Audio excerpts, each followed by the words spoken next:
ẹjọ́ ọlọ́jọ́ ìbí máa yọ̀ o gbogbo wa ń bá ẹjọ́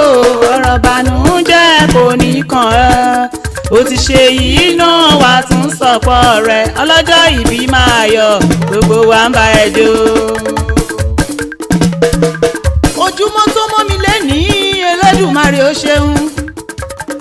ojúmọ́ tí wàá mọ́ lẹ́nìí ilé Reverend Mrs. Bùkúnmi ni mò ń rè Reverend Adésọjí Samuel olówó orí ọkọ Deborah ló ní kí ọkú ewu ọjọ́ ìbí èní ẹ̀mí rẹ̀ á ṣe púpọ̀ Reverend Mrs. Samuel Deborah Àjíkẹ́ ọmọ wọn lókè adú nílùú Ìbàdàn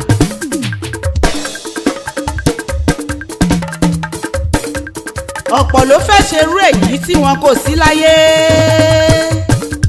kódà ọ̀pọ̀ ló ń bẹ láyé tí wọn kò sí láyé wọn ó jayé a ò fi yọ̀ wọ́n Elédùà la fi dúpẹ́ fún.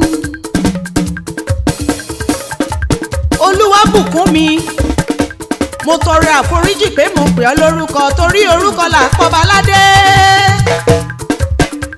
mo ti ṣàádọ́ta ọdún lẹ́nu wàá sọgọ́ta wàá sọgọ́rin nínú ara pípé pẹ̀lú àlàáfíà ni wàá fi sọgọ́rùn-ún àti jù bẹ́ẹ̀ lọ lórílẹ̀ èèpẹ̀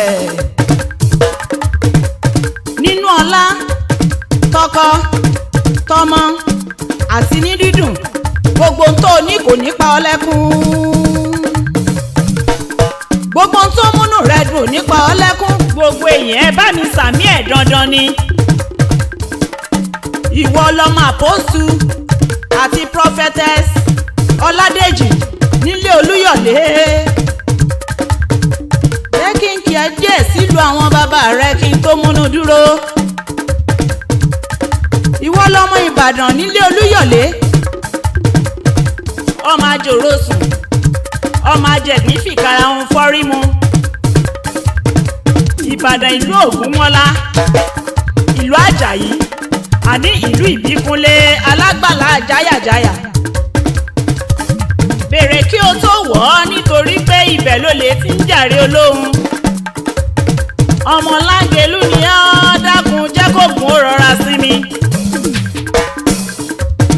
nítorí tí wọ́n sọ wípé togun là á kó Ìbàdàn lé ọmọ rọ́pọ́tọ́ ọmọ apìdà tí ń tata sílẹ̀ gbogbo ó tó dé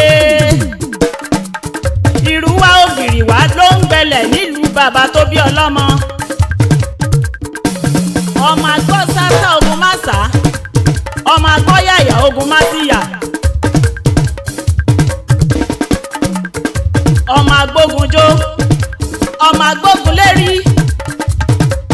mo ní ìwọ lọmọ agbígbẹ́sẹ̀ ogun nílé ogun òkó wọn rí nílùú Ìbàdàn torọ ọmọ Ìbàdàn ń ṣerú ẹnì kọ̀ọ̀kan. Bẹ́lẹ́yẹ lẹ́ni tẹrútọ ọmọ láyípo yín mú àṣejì rẹ lómi àbùmúbuwẹ̀ nílùú Ìbàdàn ọmọdọ́gbọ́n yọ̀kẹ́ ni ọ́ ọmọ onígèrè ẹ̀sà ògbìn mo rẹ́yìn ọrùn mo yá súnké sí.